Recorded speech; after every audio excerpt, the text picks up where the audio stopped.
Hey everybody, welcome back to the channel. Today we are trying to dive into the question of, is this like a novelty thing or is this stuff actually pretty good? I'm talking, of course, about the Blanton's Takara, the Japanese exclusive releases of the Blanton's single barrel lines. They've got the red, black, and gold labels under the Takara Shuzo company. Okay, Takara. So I've got the black and I've got the red.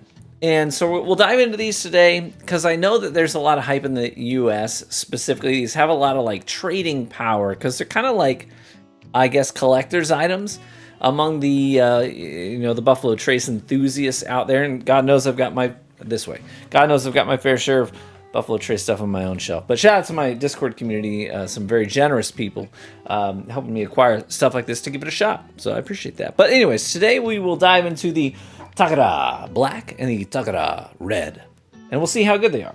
And your first question might be, what's the freaking difference? What makes these things different? So these are designed to have different flavor profiles. The red and specifically is said to be focused on, and I'm reading this here, so bear with me.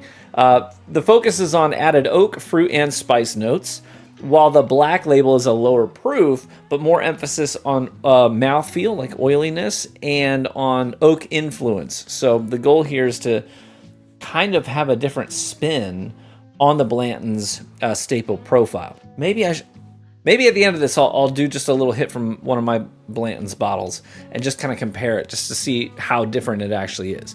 So without any further ado, let's dive right into these. We'll start with the black because it is the lower proof point. The emphasis on this one was oiliness, mouthfeel, and oak influence. So we'll see if this has that same wonderful Buffalo Trace, core staple profile with that added benefit to it, or if it's just all talk. I mean, the nose definitely gives me Buffalo Trace profile notes. I get a little bit of like that bright red cherry, almost like a cherry Jolly Rancher, something like that, or a cherry Airhead, that real candy, over-exaggerated sweet cherry note. A little bit of just delicate oak.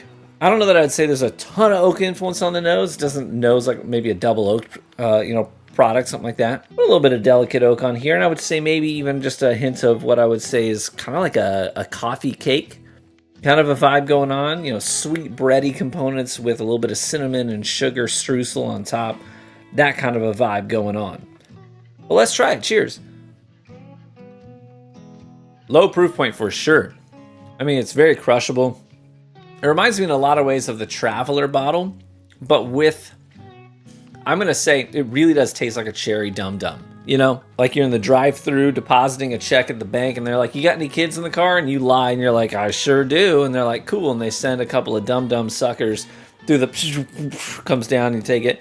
And you're like, thank you very much. You didn't have any kids in the car. You just wanted those Dum Dums. And one of them's cherry, which is obviously the best Dum Dum there is, next to blue raspberry. But the cherry Dum Dum, this tastes like that. It tastes exactly like that. The finish is very candy cherry forward, very subtle oak. So it almost tastes like, more like a Kool-Aid than a whiskey. It's really crushable. If they were going for oiliness, I don't think this is any more oily than standard Blanton's is. Take a small hit from this. Yeah, I don't know that it's any more oily than just standard Blanton's. It tastes very similar, in fact. I would say the only difference is that I get a little bit less of the peppery bite that you get on a standard Blanton's single barrel. And that could be just low proof point, but that sweet cherry note is coming through a little bit more pronounced. So this one, the Takara black, very candy-like, very sweet, very crushable. I think that would be my main takeaway here. I will say it looks decently viscous on the glass. I don't know if any of that's coming through on the camera, but we do have some nice drips and runs. Maybe it is clinging to the glass more so than a standard Blanton's would. I'm not sure. If the difference is there, it's subtle. Anyways, very sweet, very crushable. Next up, the Blanton's Takara Red. Takara Red.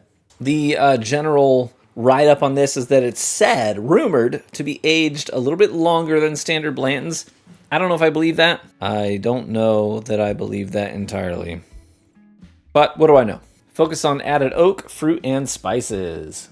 All right. Well, I will say the spices thing is definitely true on the nose. It's a lot less bright cherry. There is some of that in there for sure, but it's not the predominant factor. I'm getting more like your baking spices, like your brown sugar and cinnamon, maybe even a little bit of nutmeg. Kind of like an allspice kind of a mixture. I mean, the cherry's still there. It's just not the like only thing that's going on. And there's like a fresh baked wheat loaf kind of a thing going on too. Fresh baked bread. Well, let's try it. Cheers.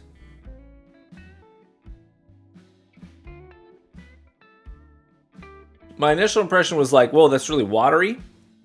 But then I will say, like mid-palate, the flavors really started to make their way forward. You ever have a cow tail? I think cow tails are seriously underrated candies. So good. They're like these caramel taffy chews, and they're like hollow in the middle, and they're filled with this like a cream candy, this white cream. This reminds me of those. It has that same sort of like chewy caramel taffy vibe going on. A little bit of that like candy powder on the outside. Very subtle notes of cherry, but it's still there. Not a lot of spiciness or pepperiness going on. Again, very crushable. Both of these I would say are really, I mean, in the proof department, they're lower. In the flavor department, they have good flavor, but the flavor is maybe slightly muted. This feels to me like the kind of thing you would want to give a bourbon novice who wants to try something that might be a little more exclusive, might be a little bit harder to find, that introduces them to the kinds of notes you can get out of bourbon without taking them really deep into the weeds. Does that make sense? I feel like this is really approachable. It's almost like bourbon whiskey meets Irish whiskey, because Irish whiskey is very approachable, very yummy, very friendly to your palate.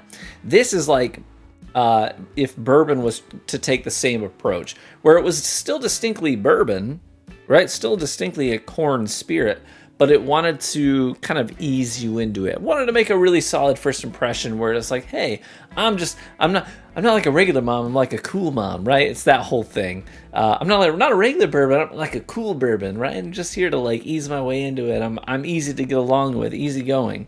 That's what these are like to me. If the goal was added fruit and spice, I would say this one has the spice, but I get more of the cherry fruit note on the black.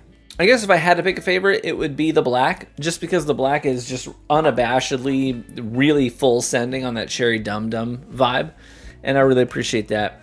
This one is a little more, the black is a little more nondescript, it's a little more subtle, but because of that, I think it loses some of its character. So anyways, that's my general take on the Takara Black and Red. Should you seek these out? If you're a collector, absolutely, you want to have these on your shelf.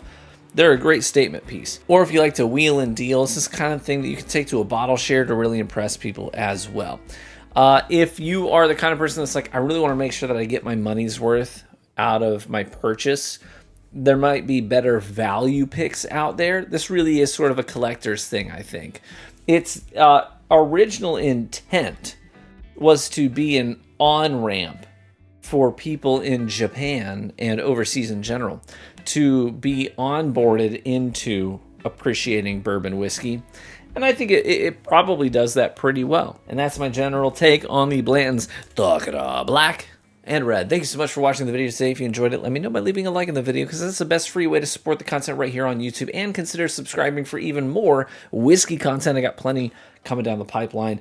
Big shout out to our Discord community. You guys are awesome and super generous. I've got a full shelf over here full of stuff that's been, it's off camera, full of stuff that you guys have hand delivered to me very legally to allow me to try some of the stuff that's on your shelf. And I'm very excited to continue making my way through it, as well as some of the other stuff that I've been picking up on my own.